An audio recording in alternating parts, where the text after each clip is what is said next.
calling Manchester and Lake of the Ozarks. Today is April the 21st. It's Tuesday here, and it's 2100, which is 9 o'clock. Is that right?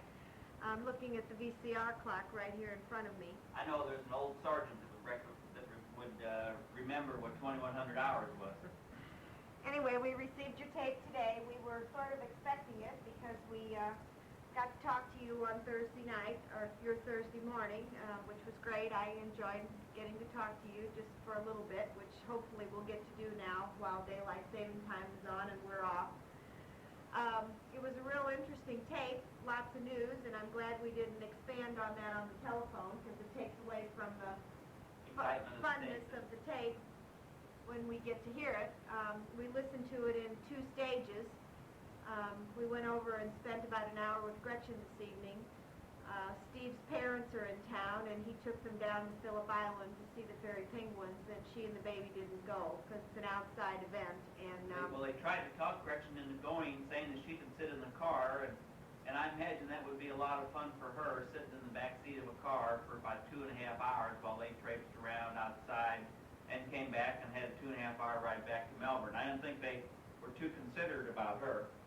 So we went over and sat with her for about an hour and chatted about one thing and another. And anyway, we came back and finished listening to the tape.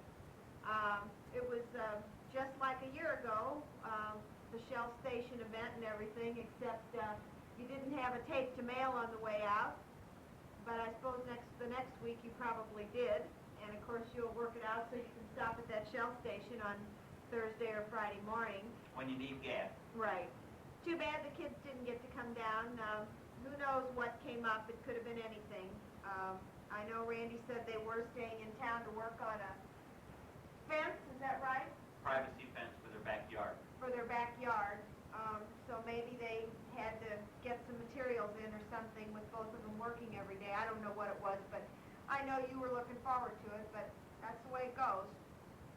They did mention to us when we talked to them on the phone that one of the houses in the neighborhood that was kind of run down and unkept that was sold, and they were really hoping that whoever bought the house would be different than the other owners. Always trying to upgrade the neighborhood. You know how that goes. Not like us. Our neighborhood seems to be going to the dogs. Speaking of dogs, too bad you couldn't babysit for Cranberry. I know you would have enjoyed it, and she would have liked staying with you. They probably put both dogs in the kennel, and it just gets a little expensive, I would guess, to put 2 of them in the kennels, but then I don't think June planned on having 2 dogs for a while. But we'll be home to take ours back before too long. I think that's one of the biggest mistakes people can make is to buy somebody else a dog. Even though they've talked about it before, I think that's probably something that people should do for themselves whenever their time is right to go out and buy their own dog. We've all heard that happening in other situations where it just didn't work out and the dog ended up going back or being homeless. By the way, I mailed you a tape today. We took it with us over the weekend as we told you we were going to. And we got real close to completing it on our way up there on Friday and felt like we wanted to save a little bit to tell you about what was going on, and there was so much to do up there that we didn't have enough tape left to tell you. So we sat and finished it up. By now you'll have this tape, and told you very little and told you we'd expand a little bit more on this tape about what we did over the weekend. But now I forgot what we told you and what we didn't tell you. Well, I don't think we told you very much, and you want to do that now, or you want to go over the notes?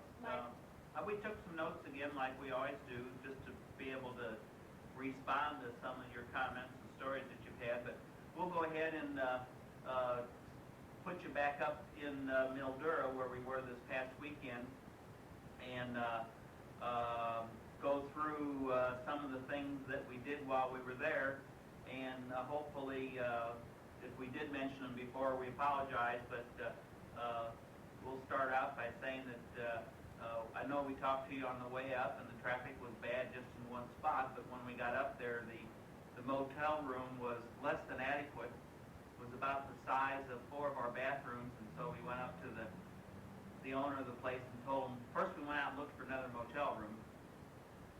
We took about 10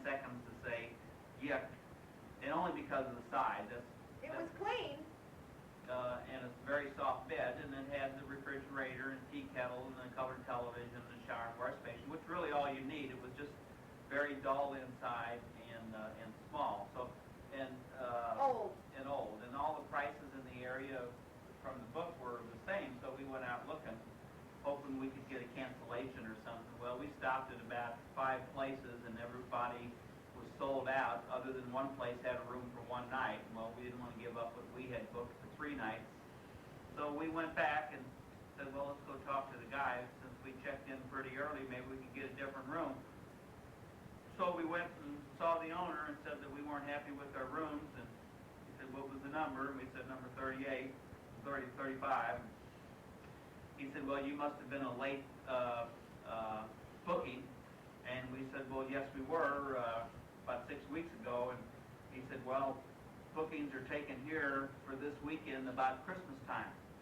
And he said the larger rooms, the more modern rooms go first. And he said, that's all we have. So we said, well, okay, if that's the best you could do, we weren't going to cut off our nose and spite our face and end up sleeping in the car. So we kept the room, and as it turned out, it was really pretty quiet, and it did the job fine. And we were really tired when we went to bed anyway, so it didn't matter a bit. We fell off to sleep, and that was about it until the morning time. And let's see, that was Friday. Good Friday when we got there, and Good Friday is a big holiday in Australia. Everything shuts down. We went into town and parked the car and walked around, and I bet you there wasn't 5 places open in a town of how many people, Mike? 200,000. The place was just like somebody rolled up the sidewalk. The only thing that was open was some service stations and a few restaurants. And we walked And the around. mall was open. The mall. Well, the mall is the mall, but it's an open mall that you just walk through, and there weren't any shops open. We found a little Italian restaurant to have some pasta and some wine for dinner, which we did, and went back to the room and went through pamphlets and things that we wanted to look at to see what there was to do around in the area. We took a drive across into New South Wales, down to a town about 30 kilometers across the state border to a town called Wentworth, where there's a service club that has pokie machines. They were closed, and it was pitch dark. We couldn't see anything. The only thing that was open was the toilet and the Of course, restroom. Mike used that. And it was really closed. The lights didn't work, but it was one of those around the corner type things. So I just left the headlights on the car on, and I could see to get a hold of things. Anyway, we went on back to the motel then and tried to sort things out for the next day. And we decided to take a steam-driven paddle wheel boat ride on the Murray River. I know we mentioned that, but once again, it is the oldest steam-driven, or the only and the oldest steam-driven paddle wheeler on the Murray River, which I had mentioned before. The Murray River was the vein, the heart vein for that area of Australia due to the shipping line. And that left at 10:50 it left. And we decided about 10 o'clock to do that, or 10:30. So we kind of made a mad dash for the wharf and got out on that, and that was gone about 2 hours. Almost had a collision with the rental houseboat, by the way. There's a block and dam number 11 there, I believe, and it's kind of like the chain of rocks on the Mississippi, where the main river goes, like in St. Louis, over and under the chain of rocks, and they've got a canal built off to the left, which is narrow, but plenty enough room for 2 boats to pass, if you're in your right lane, to the right going up and to the right coming down. And we came out of the chute to head back up in the channel of the river, and he comes around the corner, and he was hugging the right side of the bank, like he should have been, and right in front of us was houseboat number 2. Hillbilly Heaven, houseboat number 2. And the houseboat guy started laying on his horn, and the on his horn. The guy in the houseboat was waving his hand, get out of the way, and here we were about 50 feet apart now, head on. And this is a 42-foot beam paddle steamer that was about near 60 feet long. And finally, the captain of the paddle wheeler ratcheted the bell, which sends a signal down to the firemen to take the thing out of gear, because it's steam driven, like I said, and the engine's way away, and there's no control for the captain. They do by bells and whistles. So the guy got it stopped, and then the houseboat was still coming. I think he was trying to turn, but at the same time the current had him, and he was coming at us broadside then. He didn't know what in the hell he was doing. He was lost. He had a dinghy floating on the back of the thing. So the captain gave a signal to reverse, and pretty soon the paddle wheeler starts backing up, and the captain was using some colorful language. And then the houseboat was doing a 180-degree turn towards the shore. When he finally did make his turn, the dinghy was wrapped around the left pylon of the houseboat. And then as he headed back upstream, then his right pylon, it was a houseboat, but it was built on two pylons. And as he did that, the right pylon was dragging against the mud bank on the right-hand side. And so the captain of the paddle wheeler then gave a signal of all forward, and pretty soon the old thing starts going forward. And rather than the houseboat sitting there next to the shore, then he does a left turn in front of us. And here we are again. The guy's diagonally going across our bow. The captain let go with some more colorful words and gave a signal to the firemen, ding, ding, all stop. So we came to a stop, and then the houseboat finally got out to the left, and the captain got on the PA system and said, ladies and gentlemen, if you ever rent one of these houseboats, please remember that you go downstream on the right-hand side and upstream on the right-hand side. That way somebody is always to your left. Never come around the blind corner on that side of the lake, on the river. So anyway, ding ding, and back we're in forward gear, and we head back up to our dock. So I don't think anybody on that boat realized that we could have been in real trouble except Mike and I. We were both sitting there watching it happen. but I knew we probably weighed about 50 ton, and that little houseboat was all aluminum, so I wasn't really worried about a collision. I did have my life jacket picked out, but we were close enough to the shore that if I got a good run and jump off the top, I probably could have got to the shore. I mean, It's a 9-foot channel, too, so... But the Murray River is a muddy river. It's every bit like the Mississippi is, because it's all farm ground alongside of it, so... And sandy. And sandy. But so anyway, this guy got out of the way, and we were able to motor on back up and get off. And anyway, we got some pictures of the boat, and some of the other boats are a couple other boats that, like the Delta Queen on Mississippi, that will travel with lodging rooms, and you spend a week or 10 or 14 days on the cruise boat itself. But they can't navigate at night. They can't navigate at night, and I think there's probably, as I remember, 15 or 16 locks and dams on the Murray River before it goes into the ocean. So it's and they are closed at night too. You have nobody there after dusk, so it's a little slow traveling. But we sure thought about all those rental houseboats that you've been telling us about, and we enjoyed the brochure, by the way. Yeah, thanks for sending that, and it gives a good description about them. 14 feet wide, 52 feet long.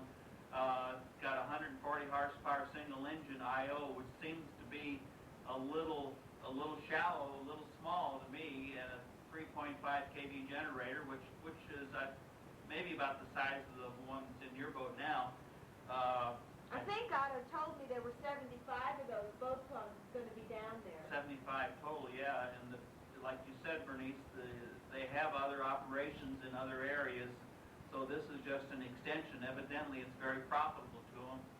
I wouldn't be surprised if they're not tied in with the manufacturer of these boats, and they put them out on these lease agreements, and they probably depreciate them in about 5 or 6 years, which means it doesn't cost them anything to buy them.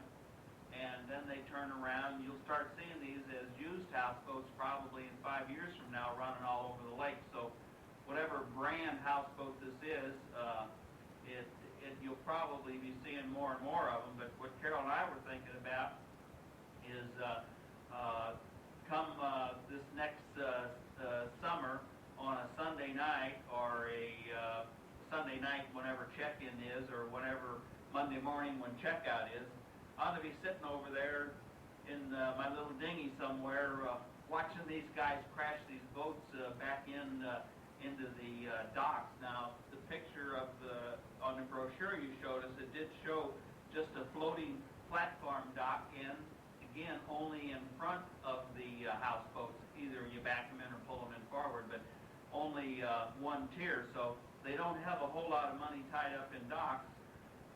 And obviously, they don't intend for people to stay and dock on it.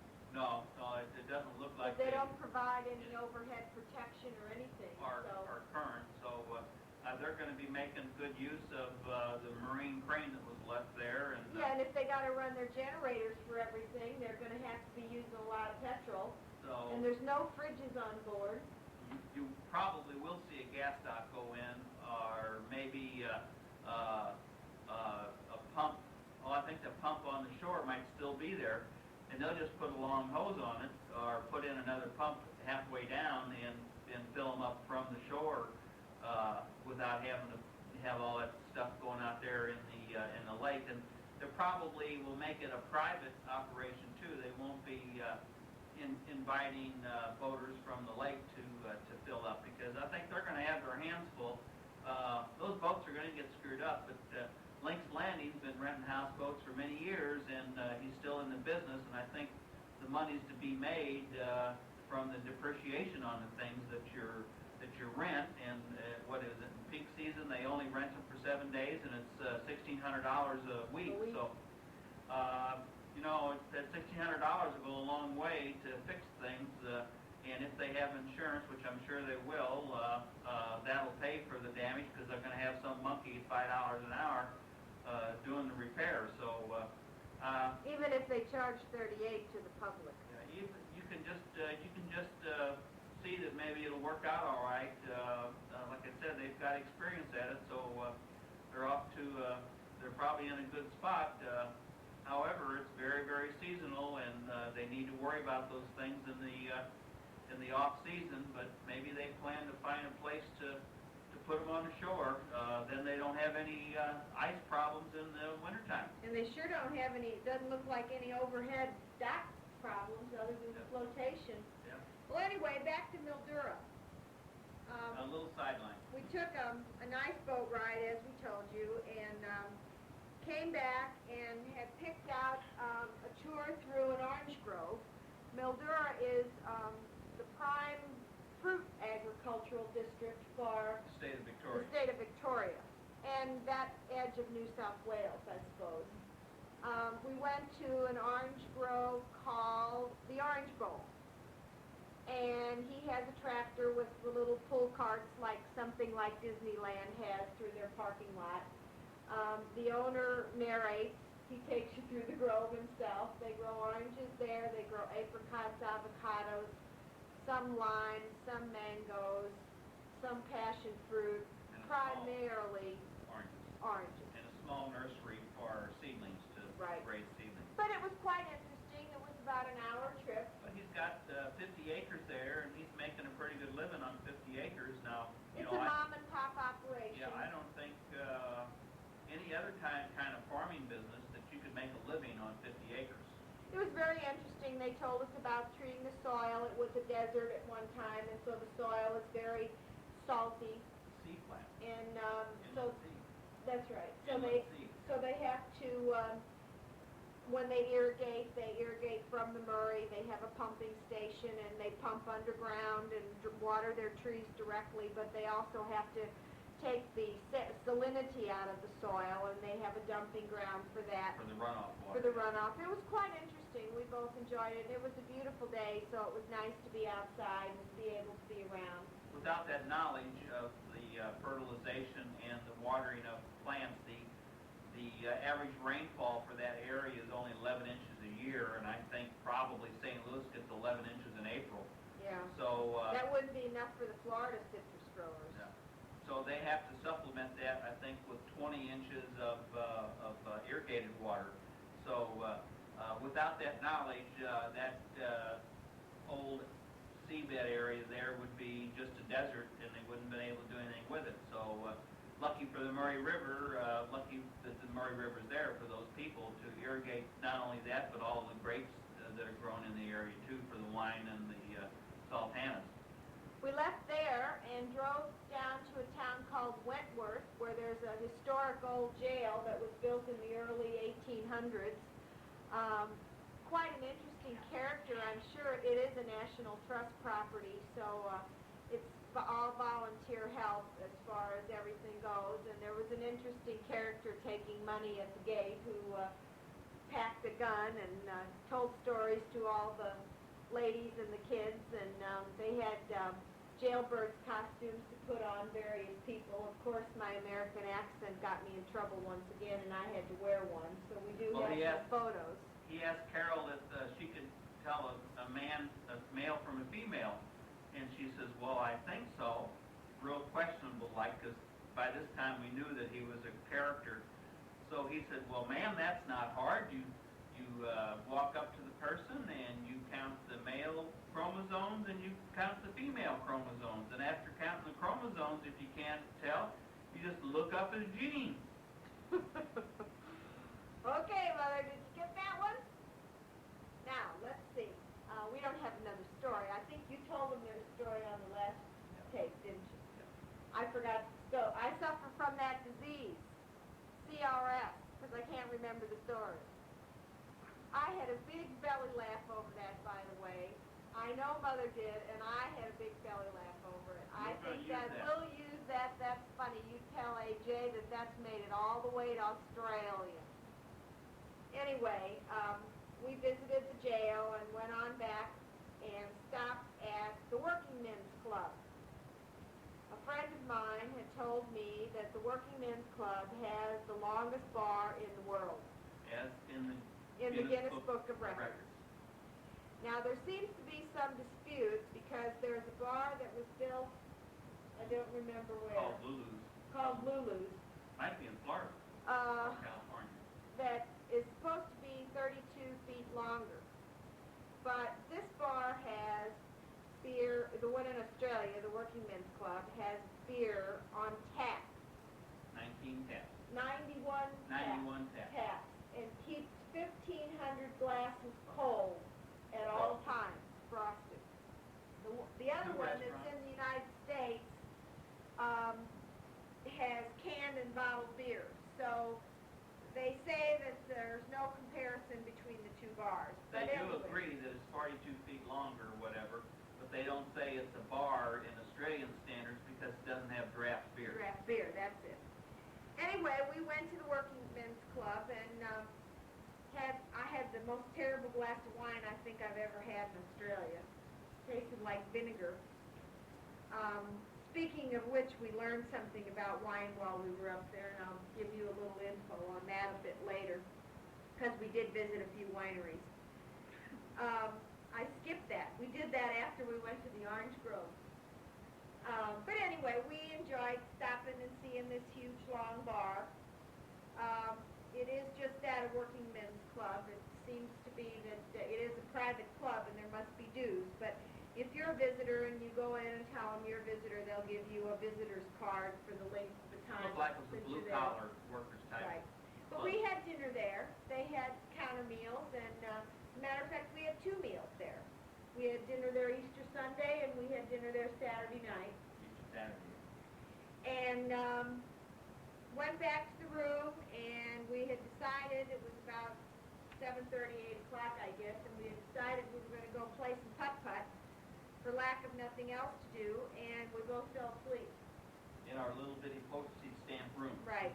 That I said wasn't any bigger than a cell at the Wentworth jail. Spelled G-A-O-L, by the way. Straight from England. Gale, as I call it. Anyway, then it was Easter Sunday. We had decided to go to 8 o'clock Mass, which we did. We got up and got all dressed up and went me in a wool dress for Easter. First time for that. But we went to the 8 o'clock Mass, fortunately, because the 9 o'clock Mass, we found out later, was said in Italian. And we would have been out of luck. We would have had to wing it. But we were going to try to find a nice place to have Easter brunch. Well, forget that. We quickly got told at the nice hotel that we were a bit late for breakfast anyway at 9 o'clock, which is a joke in Australia because they don't get out of bed before 9 o'clock generally. But anyway, we ended up eating Easter breakfast at a truck stop. Me in my suit and Carol in her nice pretty blue wool dress. We were a little overdressed for the... say the least. But nonetheless, we had a nice breakfast. Waitress was real pleasant to us. And we went back and changed our clothes and went to Sultana Sands, which was a grape vineyard. 54 acres big. 80% of Australia's dried fruits are raised in Sunraysia, which is what this area is called. And again, the owner took us through his vineyard. And we got to see sultanas on the vine and in the drying racks and had a sample of their dried fruit and a good explanation of how it was handled and From seedlings up through the 80-year-old plant. and how they graft things on and He was the second generation farmer. real interesting. We enjoyed that. From there we went to our second winery. I'll go back and tell you a little bit about the first one. It's called Stanley Leasingham. It's a very, very big winery. We sampled some of their wine, took a few pictures, and found out that they are owned by H.J. Heinz. They are in the wine cask business, primarily 4-liter cask. That's, I don't know if they have them back at Do. home. Okay, it's a cardboard box with a bladder on the inside, and you pull the spigot out after you buy it, and you leave it in your refrigerator, and you just stays cold, and then as the wine comes out of the bladder, it collapses, and you throw the box and the bladder away when it's empty. But anyway, we found out, a friend of mine had told me this, and we asked at the winery about, we didn't ever think that there was any difference between the bottle and the cask if it was called the same, but that's not true. The bottled wine is by far the best, even if it's named the same. And a 2-liter cask is better than a 4-liter cask as far as the quality of the wine. So we learned a little bit about that, and at the same time had an opportunity to sample some cask wines alongside the bottled wine. And boy, can you tell the difference, a big difference. They still have the same alcohol content in them, but they just don't have the grape juice or the grape flavor. They add alcohol and water, I guess. But anyway, we learned that. On Easter Sunday, we visited our second winery and had a little walk through there. We bought some wine. They had a 2-liter flagon that was the same wine as their 750 ml bottle. And we liked it, so we bought that. Hope you're getting smart on all these liters and mils now. Metric. About the time we learn it, we're going to have to give it up. Anyway, are we close on the end here on this side? 458 Oh. clicks, and this tape's got 492. Anyway, we visited a winery. A dust storm was coming up. We could see it coming in the distance. We thought that it was a thunderstorm. Yeah, we wanted to go to a boat race, but we weren't going to pay our admission fee if it was going to rain. So we wanted to go back to the hotel to freshen up and, drop off the wine and stuff that we had bought because it was hot outside. And we asked the motel owner if looked like there was a storm brewing, and she said, oh, it's just a dust storm. She said, it's not going to rain. So we unloaded the boot of the car, or the trunk, and I'm kidding. Things are coming easier for me to say it the Australian way. You have to say it here because you just get so many huns or whats. They don't understand. Pardon me, pardon. So then we had to give directions to the boat race, which we had decided to do. I think we finally figured out we had to go to the Tourist Info Bureau, and they gave us directions on how to get there. It was just a little bit out of town. Yeah, to the Mildura Ski Club. Club, yes. So, well, this about does it for side one. We will continue on side two and continue then. So, Bye-bye. bye. Love you. Bye. Bye.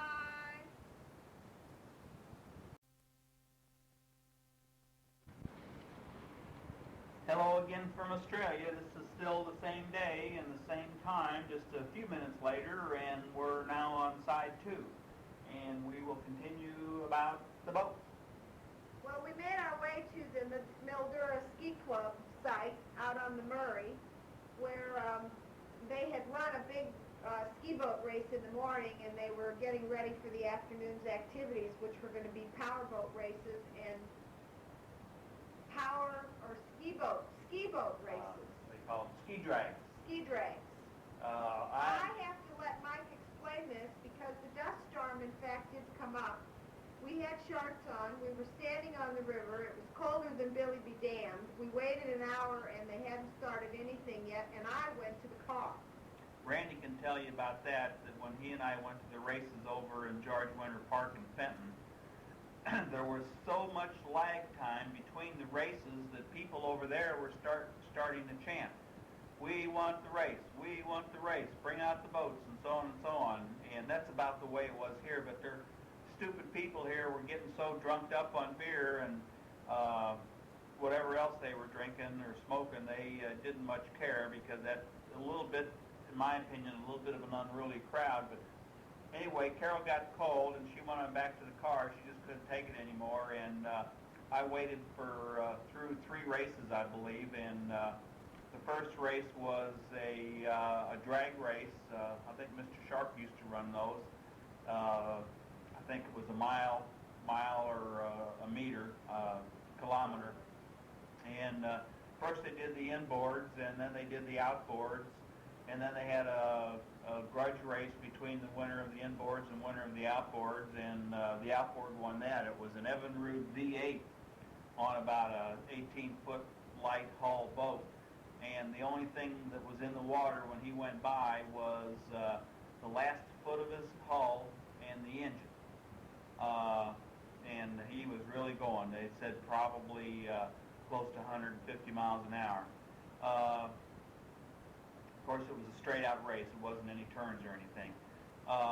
So then, after that was over, the race that they had was the ski drags. Now, I'd never heard of that before, and I really admire the skiers. After you will too after I tell you about it.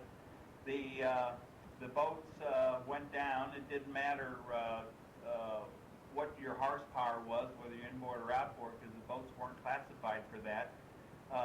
But they ran about 5 boats at a time, because that's about all the river would handle, with a margin between the boats. And they would shoot the gun about a kilometer downstream, and the boats would start up, and they'd have skiers in the water. And these skiers were barefoot skiers. They could either come up on a ski and had to drop it right away, or some skiers came up without a ski. And I've seen them do that before on television. They kind of come up on their back, and then they roll their feet forward after the boat gets going, and then they're standing up. But as these boats come up to the finish line, these barefoot skiers are exactly that, skiing behind the boat barefoot. And the man shakes his head up and down if he wants the guy to go faster. And until you cross the finish line, these boats are pouring the coals on as fast as the skiers will let them. And I tell you, it was really a sight. Most of them let go when they crossed the finish line, and of course the ski boats, they just ran then until they idled down. But these guys that would drop off, the announcer said that they went by at about 90 miles an hour, which is not as fast as the boat could go, but maybe as fast as the skier could ski behind the boat.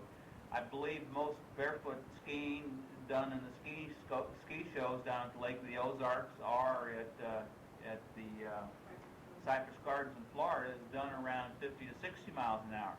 and these guys were doing 90. So it had to just be burning the heck out of their feet. But when they get to the finish line, they let go and they would skid on their back like skipping a rock across smooth water. These guys would slide. They'd have their hands, their toes, and their arms, their fingers pointed up in the air, and they would be tumbling, not tumbling, they'd be sliding on their back until they went slow enough to sink into the water, and then the boat by that time would come back and pick them up.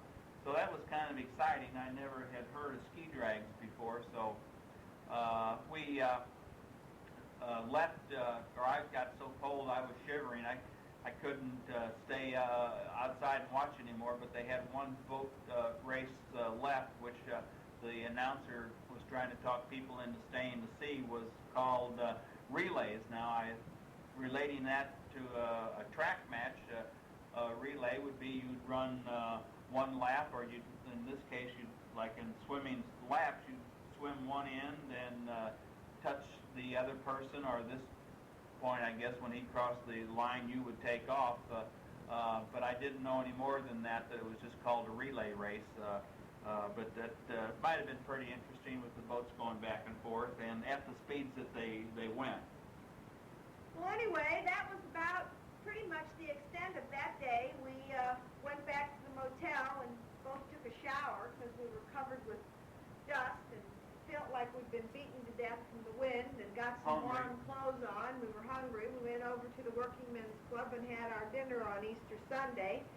Drove back down to Wentworth where the jail was and tried to get into the Servicemen's Club to maybe play the pokies a little bit. But at 7:30 the dress code changed, and Mike had on tennis shoes, and believe it or not, they would not let him in. Had on a nice pair of slacks and a nice shirt, and nice tennis shoes. And nice, Adidas tennis shoes. And sorry, sir, you have sand shoes on. You're not allowed. So we said, okay, we won't spend our money here. So we went on back up the road to another club in New South Wales. Went in, had a drink. There were 2 coach tours in there, and the pokey machines were all full. And by then we were both tired, so. And he didn't mind that I had tennis shoes on. He said, welcome, glad you're here visiting, enjoy your evening, and so on and so forth. And so we didn't spend any money at the pokies this weekend. Monday morning we decided to get up and try to hit the road by about 8:30. We had breakfast in the room. I had taken some cereal and bananas along. That seems to be the easiest most of the time. Just impossible to do it. Breakfast is just nearly impossible. On the road, anyway. So we headed out. We had a stop to make. The other big winery that we visited was called, I never can remember, Lindemans. And they do 65% cask business at this winery. They can hold in their tanks 50 million liters of wine in their storage tanks. And a liter is more than a quart. It is a huge winery. We thought, or assumed it was family owned. We found out it's owned by Philip Morris. So this is a big grape growing area, and not only do they do dried fruits, but they do a lot of wine up there. We spent about an hour there, and that's where we finished up the last tape to you. We headed on down the road. It took us about 7 hours to get home, total driving. We stopped for petrol a couple times and to get out and stretch, and we ran into pretty much of a traffic jam about the same place we did going up, coming back. Both of us were beat when we got home. We were supposed to go to Gretchen's for Rick's birthday, Rick Catron's birthday, but we didn't go. Rick ended up being sick. He didn't go. Rich and Mary Lou went for about an hour. Today was an RDO day at work, roster day off, which is always their day off after a holiday. I know we've explained that to you before. They work a 37.5-hour week and store up the other hour and a half for a month, and then they have a day off, an extra day off, and it's always tacked on to a holiday weekend, or at least to a weekend. So it was kind of a quiet day. I had to go to the grocery store. I had let things run down pretty much. I went to the pool this morning and swam. Had lunch with Mike and the secretaries. Mike came home early today. So we had dinner late because we had a big lunch and we didn't have a real big dinner. We had chicken satays. They were good. We have had them several times. They're rolled in it's pieces of chicken on a skewer, and they're rolled in a mixture of yogurt and a little bit of cream, and then in a peanut sauce. And you can either do them on the grill or in the skillet, and they're really good. We really like them a lot. It's the second time we've had them. We'll probably have them again. It's all meat. There's no vegetables or anything on it. No. And as I told you, we went over to see Gretchen for a little bit tonight. I'm going to clean house tomorrow. Georgina's arriving on Saturday, and we're going to take off for a couple of days on Sunday with her. And so it probably means that it may be a while before we get another tape off to you. We'll try to get a phone call in sometime along the way if we can. But as you know, when we have company, it's hard to work on tapes. We'll try, but there's no promises. You'll have 2 in a row, so this will have to hold you. Mike did take a few notes, but usually we take them just so we have something to talk about. Let's go back over.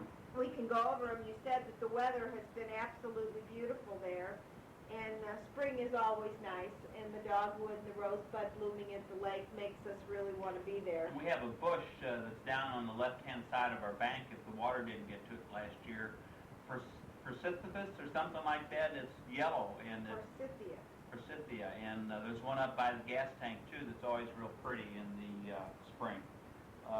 It sounds like the winter in St. Louis was relatively mild. The flood was the worst, and that had to be an ordeal to deal with for the people that were bothered by it. But it sounds like the season was nice. And talking about a flood, when we were on the houseboat going through the lock and dam, not the houseboat, the sternwheeler, they had a white pole at the end of the lock, and there were 4 bands of black bands of paint on this white pole, and those represented 4 different high flood marks. And the second from the top, they were only about 6 inches apart, was the flood of '57, where the water came up to that level in spring of '57 and did not recede to within the banks until January or February of '58, almost a full year above flood level. Now, that is really doing something. I know that we have floods on the Missouri and the Mississippi River, but we don't have floods that last 10 months. That had to be something else. Sounds like you're really getting a lot of stuff done on the house, and that there was a lot of damage to the door. Too bad about that. I guess since you said they were putting the alarm system in on Friday, you must have worked something out with the alarm company as far as changing it or whatever. Mike commented when you said that you'd had Ruth out that must really be hard to have her out there without John. I know that you've been having her. She comes out during the day and stays overnight and drives back, and that's, of course, a very good choice. I think we might have mentioned that before. I think you had said once before that she was drinking as much as ever. I hope maybe that she came to her senses and isn't doing that anymore, but I can realize where, maybe she did that at first because she just probably didn't know where to turn. We did know that the Cardinals won their first game. Andy told us that. They must have been recording the same day that you were because we received, as a matter of fact, not this one, but the last tape, we had gotten yours and Carole and Andy's on the same day. I did get a letter from Midge today, so the same day that your tape arrived. She's been pretty faithful about writing. Her husband's retired since she's been over here, so they've been doing quite a bit of traveling, but it's always nice to hear from her, and she did write me a letter. She said in her letter that she had spoken to you that morning, and I was glad that she called. She's very thoughtful, and it's nice that she did that. I guess by now, Daddy, you've had your car fixed and painted or whatever was necessary, and Mother had hers. I find it hard to believe that putting your hand on that to close the trunk chipped the paint, because if you recall, Daddy, that was one of the first things you told me when I got home about closing that trunk, was that I shouldn't put my hand on the spoiler, that I should put my hand underneath it. And I find it hard to believe. I think it's just that paint won't adhere to that rubber. It's too flexible. If your hand will do it, or the slamming of the trunk lid, anytime you go through a car wash, it's going to flex it that much too. So it looks like you're going to be just have to put up with that. Let's see. I know Another that, General Motors bad design. I know that you've decided to stay in the house. You said that, and that you did look at condos. I'm sure that Conway Meadows is beautiful. There was some people that lived in your subdivision as you come up Dutch Mill from 141, about halfway up in a two-story house. You might remember, Mother, shortly after you moved in, you and I went down to your pool one time and ran into a gal that Randy had played ball with her son who lived there. Well, they sold that house and moved to Conway Meadows when those condos were first built, and I knew that they were real expensive and real nice, so I'm sure that they are really nice. The house next door to you sounds like a fairly good deal for the amount of money. I'm sure they'll sell it without any problem. It sounds like it's priced right. I'm trying to get through these notes a little bit. Let's see. You got your car repainted. I covered that. Oh, the dusk to dawn light. You said you finally did talk to UE. I'm sure that they'll get it put in if it's possible. Let's see. I might have to put this thing on hold and get over these notes. On hold. Oh, picked up something else of news. The Bill had the water heater in the old Nauta line, the line, the fitting, or the water heater itself. He didn't really say. It was other than the hot water system had developed a crack. And Miners too. And Jack Miners had that trouble with his, and you didn't say anything about yours, so I assume that yours was winterized correctly. It's a shame that they probably have kids or people not really knowing what to do with those winterization packages, and at the expense of repairs, they certainly ought to get their act together and spend a little more time in those boats, or get some information from the manufacturers on how to winterize those correctly, and that sure would save themselves some time in the spring, a lot of money.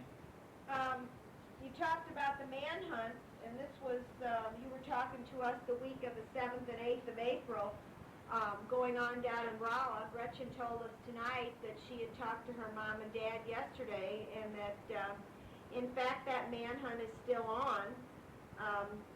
They live near the Howard Johnson's exit, but on the north side of Interstate 44.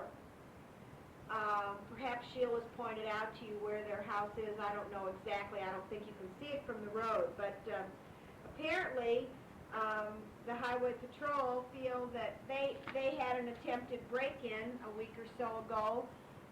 They heard a noise, called their son who lives across the street to call the Highway Patrol. And he did. The Highway Patrol were out there in about 2 minutes with dogs. They got the scent, but there's a creek in back of their house, and apparently he crossed the creek and they lost the scent. They still feel that he's in the area. He's broken into a couple of houses to get food, but they cannot seem to catch him. Apparently now they feel that he's crossed the road, though, and he's still on the north side of 44, but he's on somewhere on the other side of their place. But it is still going on. Gretchen's concerned, of course, because she's afraid that he'll get in and harm some of her family, because they all live in and around there. But apparently they still haven't caught this guy. He must be pretty clever to be able to escape and the fact that they've closed that rest area out there, I wouldn't be a bit surprised that that's the reason they closed it, is because they just don't want people pulling off the road and being out of their cars. You know, it's all right, I guess, in the daytime, but what about at midnight? Somebody driving from Kansas City and not knowing about the manhunt and pulls in there, and then he jumps in their car. They'd probably have to have a policeman stationed there all the time, so we just figured that's probably why they had that closed. Hadn't even thought about that rest area out there, but now with summer coming on and a lot more people traveling the road. It's pretty modern. I don't think they'd be closing it to redo it. No. Not like the one they just did in Cuba. No, and I hope that's not why they're closing it, because they'll have it closed for a year, and they always seem to shut those kind of things down right about summertime, you know, when people are going to be needing it all the time. Please tell everyone at the lake that we said thanks for their bits on the tape. Jake and Jean and Bill and AJ. And we didn't hear Jake and Jean. No, well, in the background. In the background, we knew they were there. But we do always appreciate them saying something, a little, even if it's just a little bit on the tape, because it's nice to hear those voices. You mentioned about Carole Albright, the lady that used to clean your boat last year, that now they're going to outlaw her because she's a vendor. It sounds to me like a good business move on Pier 31's move. If she was, in my understanding, if she was harmed on your boat, Jack, and she was working for you, as she's would be during that period of time, if she slipped and twisted her ankle or broke an arm, I know that you have thousands of dollars worth of liability coverage on your boat, and you just make a claim. So I just think that it was probably a move on Pier 31's part to come in there and reap some of that benefit, and he wants to pay her $4 an hour, which will undercut her salary and give him and still charge you the same. So you know, she doesn't have to be too smart to figure out that she's not going to clean a boat for $8 when she used to get 20. So I guess no teeth doesn't count for no brains. That's right. So, and as far as me doing that, it doesn't take much arithmetic for me to figure out that $4 an hour and so many boats a day for May through September won't cut it as far as what I need to make in a year's time and pay hospital and dental records, dental bills, and Carole shopping bill. So I don't think I'm ready for that either.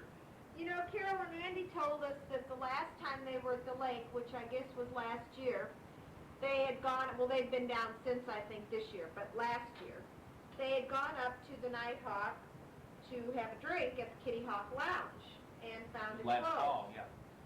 And they said they thought they had just hit it on an off day, and that when they went back this year, they were going to go up and give it another try. They didn't really know that the place was closed. Apparently there was no sign up at the time that said it was for sale or that they had gone out of business or whatever. But we used to go up there with them whenever they were with us and have a drink and eat some of their popcorn, and we always had a good time. And Carole, as a matter of fact, sent Mike a piece of popcorn one time since we've been over here from up there. That was a year ago this time. Yeah, that was... They try to go down twice a year there, and I think when they were down this time last year, Carole, Gary and Karen had invited them to use our place. Yeah, something I don't like remember exactly when that was, but that was 2 times ago, because last time they were there, the Kitty Hawk was closed. So, gee, that place has been a trail marker down there, because it's a family business. I can remember back when Atkinson's went down there, and they would invite Carole and I to come down.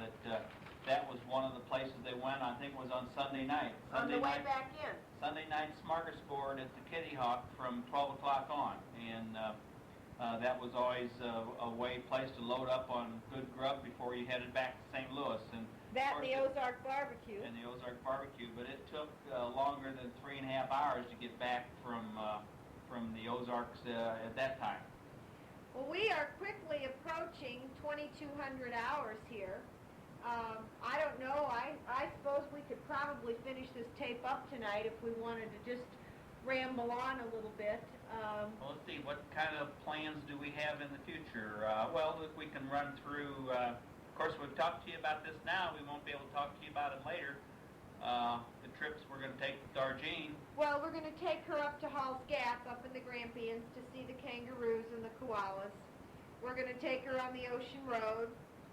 And next weekend on Friday, Mike's going to take, this week he's going to take Monday and part of Tuesday off. And next week he's going to take Friday and the following Monday off. We're going to Canberra, to the capital. I think we told you that. And we haven't been, so we'll be able to expand on that a little bit more after we make the trip.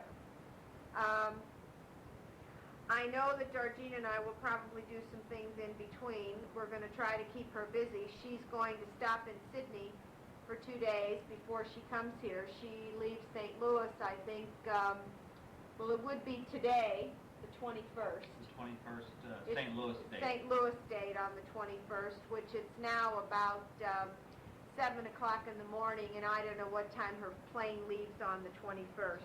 So she leaves on this day. Sheila said she was going to try to see her last weekend. I'm sure that she did make an effort over Easter, and she was going to try to pick Mike up some socks to send over with Georgine. We're getting desperate now for socks. Oh. And, on hold. oh, one thing, talking about Georgine, Kevin's going to make his first communion on the 9th of May. And I don't know, we'll probably talk to the kids, but I might not remember to tell them. But if you talk to them, to Randy and to Sheila, would you tell them that Kevin is making his first communion on May the 9th?